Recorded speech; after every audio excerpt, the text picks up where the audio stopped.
अस्सलाम वालेकुम। तो जी स्टूडेंट, जैसे कि सुनने में ये बात आ रही है कि इस बार के एग्जामात के अंदर, इस बार के इम्तिहान के अंदर आपसे कोविड-19 यानी कोरोना वायरस पर मजमून लिखने को कहा जाएगा।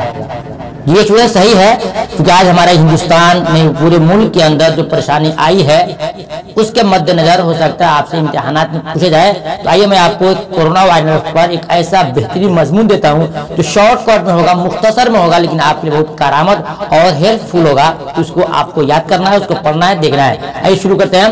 तो सबसे पहले आप लिखेंगे कोरोना वायरस कोविड-19 पर मजमून, ऊपर हेडलाइंस अपने बुक पर आप कॉपी पर आप डाल देंगे। उसके बाद लिखेंगे कोरोना वायरस है जो लगने यानी फैलने वाली बीमारी है। 2020 में ये बीमारी सारी दुनिया को खौफ में डाल दिया।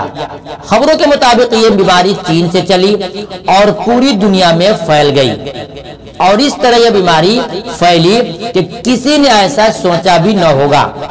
इस बीमारी की वजह से दुनिया का सारा निजाम दरहम बरहम हो गया और उसे लाखों जाने चली गई और ये सिलसिला अभी भी जारी है। ये स्टूडेंट ऐसे आपको लिखना है।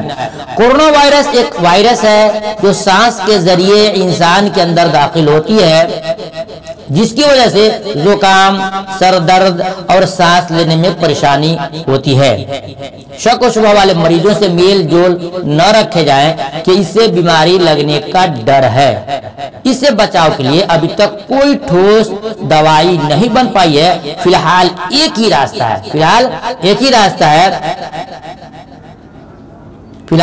रास्ता है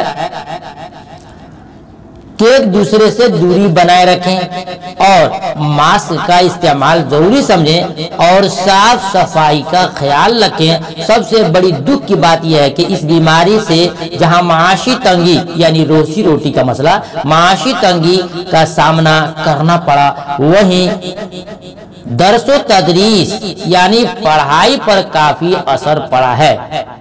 इसलिए आखिर में लिखेंगे कि अल्लाह से दुआ है कि इस खतरनाक बीमारी से अल्लाह ताला हम तमाम इंसानों को निजात दे, और फिर लिखेंगे आमीन। जी स्टूडेंट, आपने सही सुना है। ये मजमून है जो कोरोना वायरस बीमारी पर बनाया गया है। आपको इसको पढ़ लेना है, याद करना है, इसको अपने कॉपी में लिख करके तैयारी करना है ताकि इम्तिहान में आपको काम आ सके। फिर मिलते हैं दूसरी वीडियो में दूसरा मजमून लेकर के। तब तक की इजाजत दीजिए। खुदा हाफिज़, अस्सलाम वालेकुम।